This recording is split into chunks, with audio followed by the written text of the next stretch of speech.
Well, good morning. I tell you, it's this week has kind of flown by. So the Monday night was a tough physical game, and it was kind of gut wrenching the way it ended for us. But the good news is you get to play again on Saturday. So you have to try to put it behind you as quickly as you can and move on. And Saturday night we've got to take a step forward and getting better. Saturday night.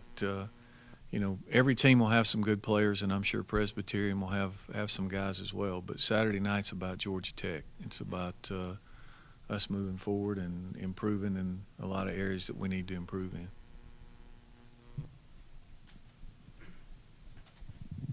Is it too early to get any read on injuries, as a result of the game? I don't think that we lost anybody in the game. Uh, David Sims was clearly, if you watch him play, he probably was not 100%. He was struggling a little bit. Uh, we may set him and see if we can't get him healthy. Uh, I think the only guy that we're getting back off injury that might play is Morgan Bailey. He's cleared to play. Uh, Other than that, you got some guys who are bumped and bruised, and like I said, it was a really hard-fought physical game, but we don't expect that they'll be out for Saturday's game. Coach, you use your phrase gut-wrenching. Is this a good week to have a short week when you lose a ball game like that to get back at it? Well, we've had a couple like that, so it's really disappointing. I think that you want to play again, and it's like I've said before. And the thing about this business is you don't ever enjoy the wins as much as you should, and the losses linger longer than the wins do. And that's one that's gonna it's gonna be hard to kick. We had a great opportunity, and we didn't get it done. About the injuries, Morgan, if he can go and practices as you would hope, would you expect him to start? And then Nope. He's it wouldn't be fair to the guys who play, and we don't have enough practice. We're going to have one day of practice this week, so I wouldn't think there's anything he's going to do in that one day in shorts or shoulder pads and helmets to win a starting job. The good thing is if he can go, he'll play a lot, and then he'll have a chance to win a starting job if he can play in the game. he's cleared. Orwin should be fine to go, yeah. What did you say on your game film review about your execution on offense and especially with the running game? Well, I think you have to give Virginia Tech some credit. They got a pretty good defense, and we didn't execute well, especially early. I mean, we were better in the second half. I think we bogged down. We had a 7-minute drive, and I had to kick a field goal, and we weren't what we have come to expect and what is acceptable. But I think it got a little bit better. But the execution just wasn't sharp. And again, you got to give them some credit. And then we had some opportunities, just like every game. You look at the game tape. I mean, and we had opportunities. We had plenty of opportunities to hit big plays and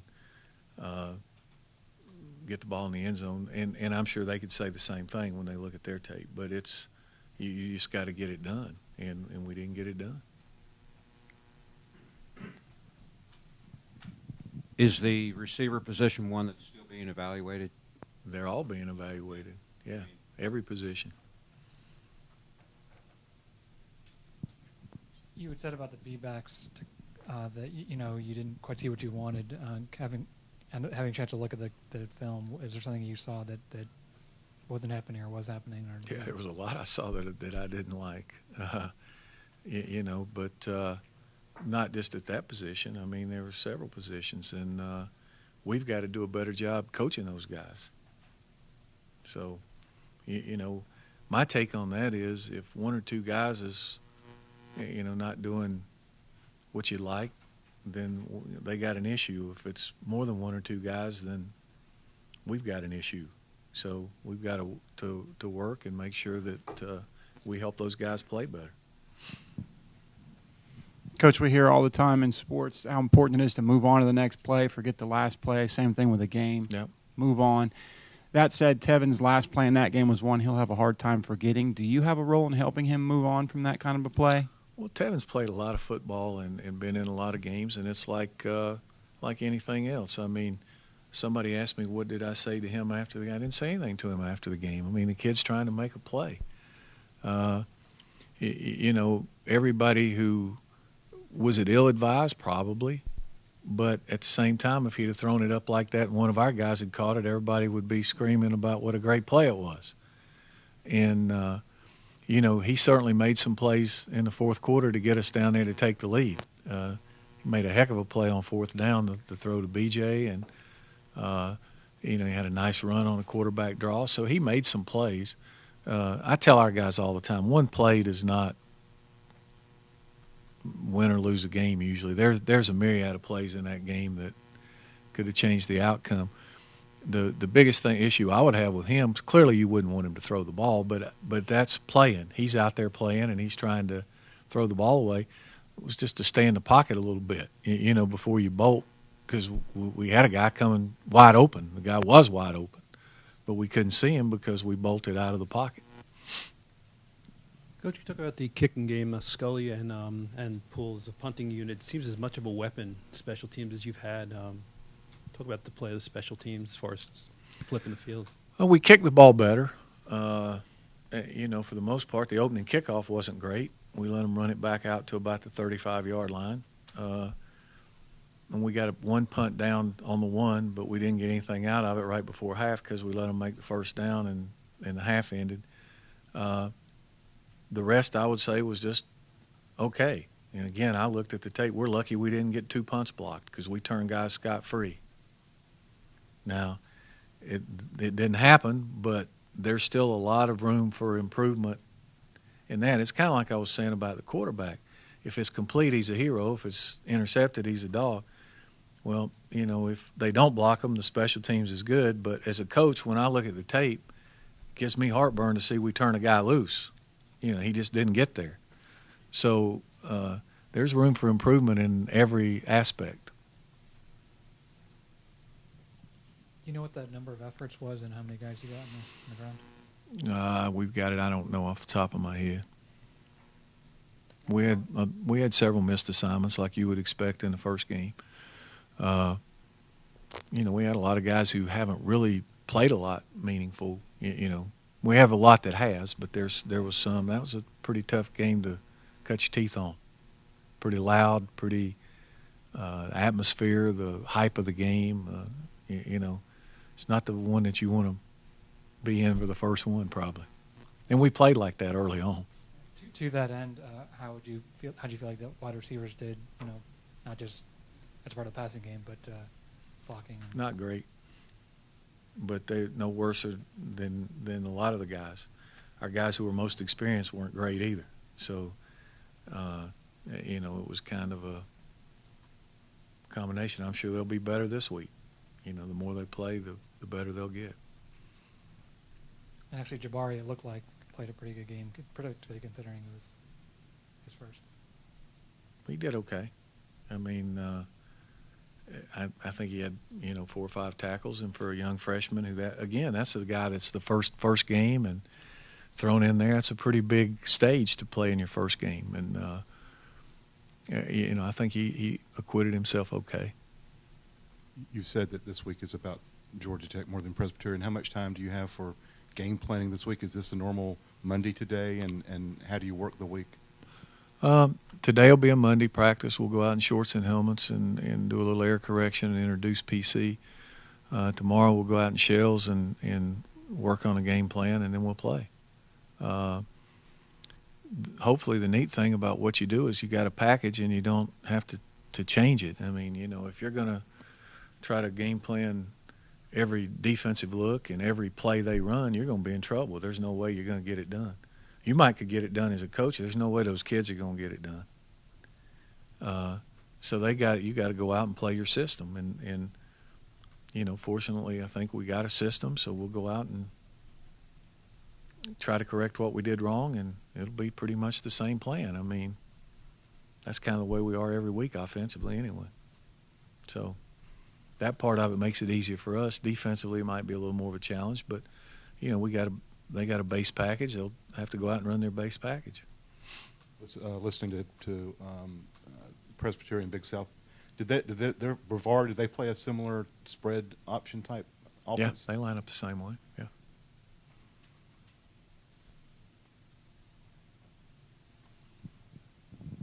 They'll line up defensively pretty much the same way Virginia Tech did.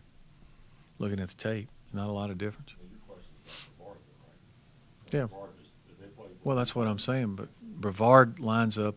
Yeah, Brevard runs a spread option offense, and they lined up against Brevard pretty much the same way Virginia Tech lined up against us. Yeah. Coach, regarding your offense, in what ways does the shotgun or pistol or whatever we want to call it benefit the offense as a sum, and how does Tevin fit? Does he seem as comfortable there in that offense as you? You base that off what, 5 plays? It was a small sample size, but intriguing. You know, I think it can spread some people out and gives you a different look. Maybe you don't have to. Inside's different. There's also a lot of problems with it. So it's kind of. I think it can add another dimension. I don't think it's the total answer to all our problems.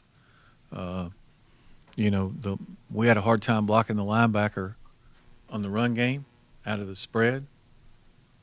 Who made the tackles in the run game out of the gun? I think it was the same guy. We tried to run the sweep, the option. He's the guy, same guy. Didn't change anything. It looked different. You know, I think it helps you throwing the ball a little bit because you're back there and you're off the line.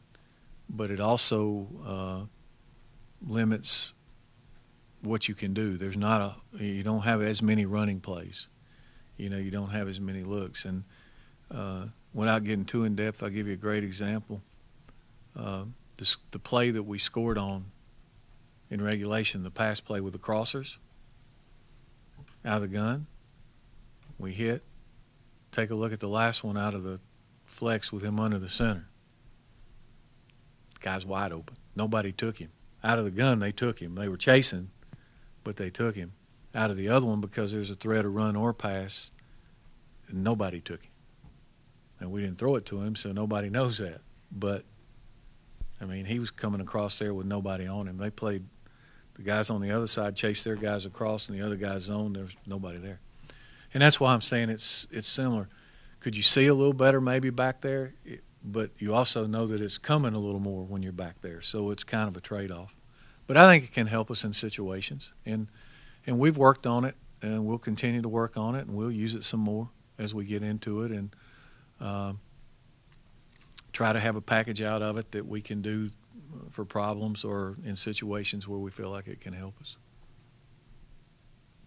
I noticed that Jamal's still at the top of the depth chart. I just wanted to confirm that Fred's probably not going to play again. Oh, okay. Yeah, we hadn't released one.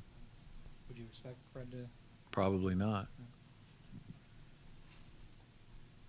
That's why I said the only guy we got back was Morgan Bailey, I think. Yeah. So Fred's out. Lewis Young's probably still out. We'll see. You know, I'm trying to think who else. Daniel's probably still out. So we'll see. Because of an injury. He's had a high ankle sprain. He also had his other issue, but he couldn't have played anyway. He was out. I'm curious. It seems like a school like Presbyterian or any FCS school, I'm sure it happened at Southern, there's guys that, you know, the FBS schools overlook and they end up in NFL camps, get drafted. What do you think is the main reason why that happens? And why players don't get recruited and then end up being, you know, better than everyone thinks? Because it's a crapshoot. I mean, it's like nobody can – you don't know in watching guys play in high school how they're going to grow and how they're going to work and how they're going to – there's so many intangibles that come into it that there's a lot of guys who get overlooked and, you know, even walk on, even on that level. I mean, when I was at Georgia Southern, we had two corners. One played for 9 years, the other played 10. They were walk-ons, even at Georgia Southern. One of them was. But the kid, you know, they come, they have ability, they work hard, they get better, and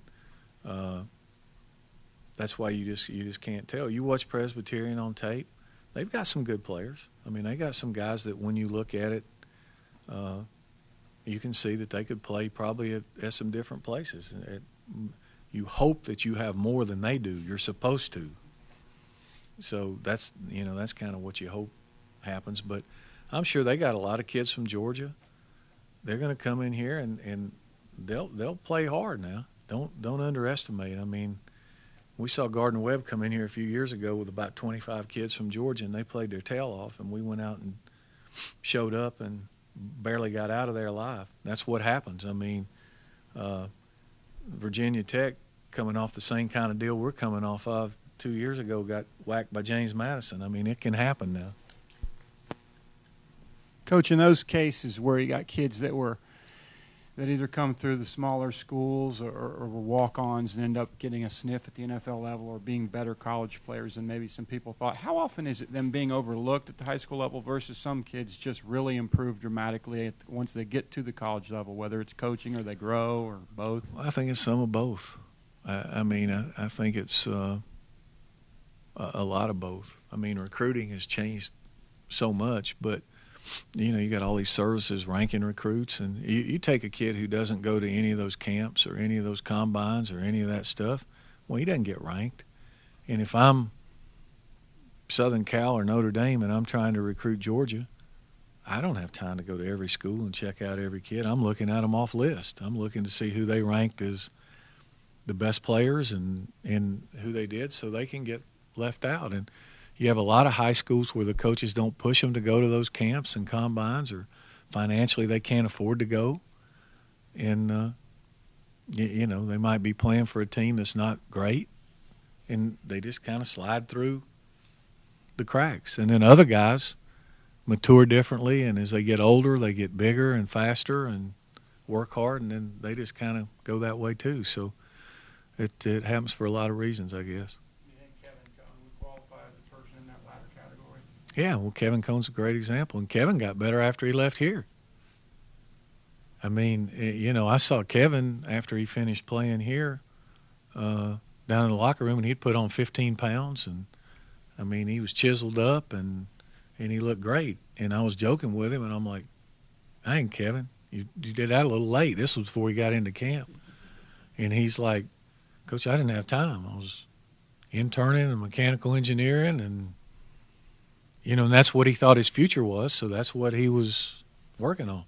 And then when he just put all that to the side, and he matured and got better. You know, that's a great example. I mean, Kevin didn't have anybody. I guess he went to Shorter, and then he walked on here.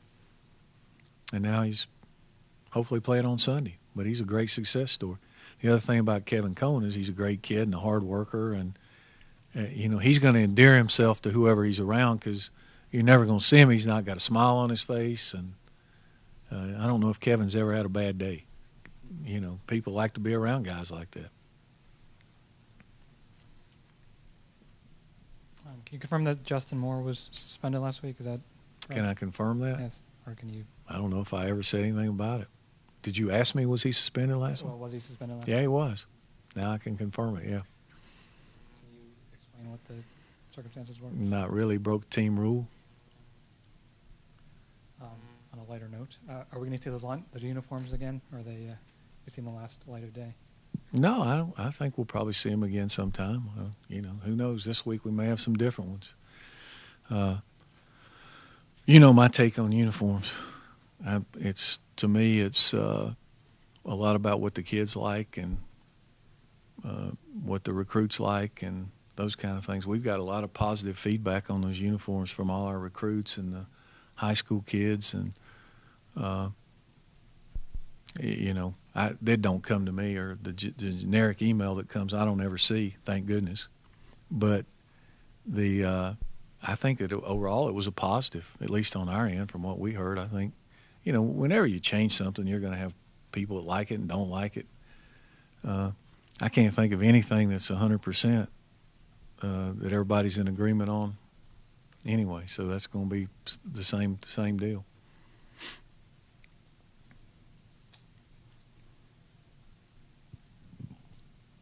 Did you have any interest in applying to Presbyterian when you were a high school student?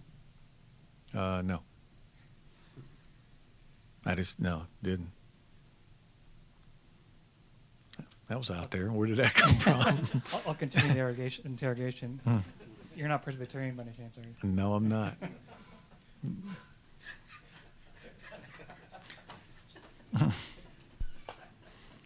Nor am I Catholic, Jewish, Mormon.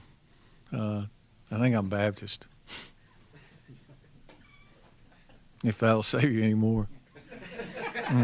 Second Ponce, that's where we usually go to church, yeah. Plug them. We'd love to have anybody else who'd like to come. What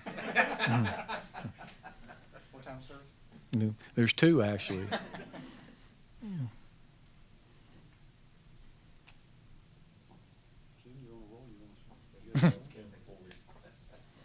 Will there be any lineup changes? Yes. No. It wouldn't be fair for me to tell you when the kids don't know. We haven't seen them since the game. We'll go over the film today and practice, and then they'll see where we are, what the lineup said, and then we'll release it to you guys tomorrow. But I think we need to tell them first.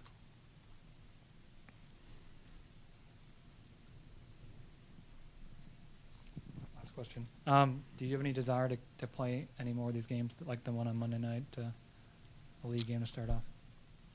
In what way? A season opening game against either, in A ranked team on the road? I'm not crazy about it, but if it happens, it happens. I'm not opposed to playing a marquee game. It's the same for both sides. Next one, maybe we'll get to play at home. Yeah, I mean, if it happens, it happens. I think the schedule is pretty much dictated. It's not much about what we want anyway. They kind of tell you what you want. But I can only imagine that had to be a heck of a game to watch, because it was physical and back and forth, and probably kept everybody's interest. I doubt many people were turning off the set, which is what they want. So it's good for the league. I just wish it would have turned out a little differently. Harold Nichols was saying some complimentary things about you. I didn't know if it was a long-distance admiration, or do you have a relationship with him? I don't really know Harold well. I know him when he coached at Georgia Southern for a while after I had left for Tim Stowers. And, Tim and I had coached together for a long time, and Tim had a lot of good things to say about Harold, and we visited through the years or whatever. And actually, he was on the staff at Georgia Southern when I took the job as a head coach. But if I remember correctly, his wife was the volleyball coach or something, and I think she had taken another job somewhere. And then Harold was might have been at Rhode Island with Tim, so he's been around. He knows the system. He knows what we run. They're not doing it, but I mean, I'm sure that he'll have some thoughts and ideas on how to defend it and that kind of thing. And all I've ever heard about Harold has been positives and good things from people that have worked with him.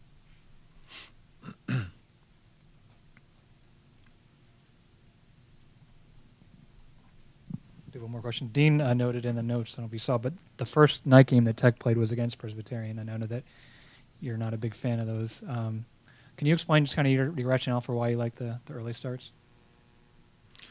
Well, from a coaching standpoint and from being selfish for the team standpoint, it's like it gives you longer to rest. It gives you longer to heal up.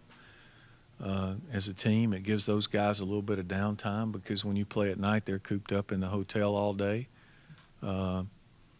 Just anybody who's played sports or played just the nervous anxiousness waiting to play. I mean, that's the worst thing. Like Monday, we were nuts. You know, you got to wait all day to play. Where when you play in the afternoon, it's not as bad. You get up in the morning, you go to your meetings pregame, and then you come play.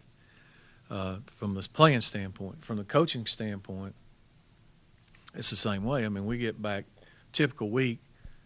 You play a night game where you're back in here at, you know, you might not get home till 12 or whatever time it is. 1 when you do your stuff, you're back in here the next morning early, and you just go through the week again. Where if you play an afternoon game, you know, you get home, you have a chance to have dinner with your family and maybe watch a game before you have to get back the next morning or do those things, plus the anxious part of it. And that's the thing. I mean, but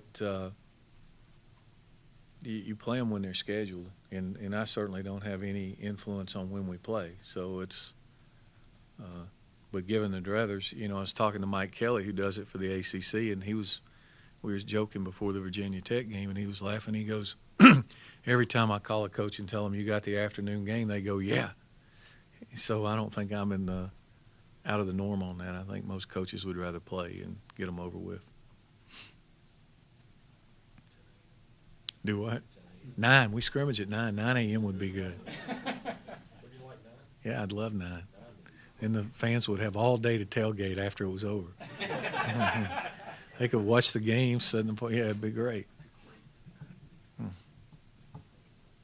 And if you played on the road, that's the other thing when you play night games. Night games on the road are brutal because you end up getting back at, you know, after midnight, and whereas you go to wherever in our league and you play the 12:30 or 1 o'clock game, you're usually back here by 7 o'clock. You know.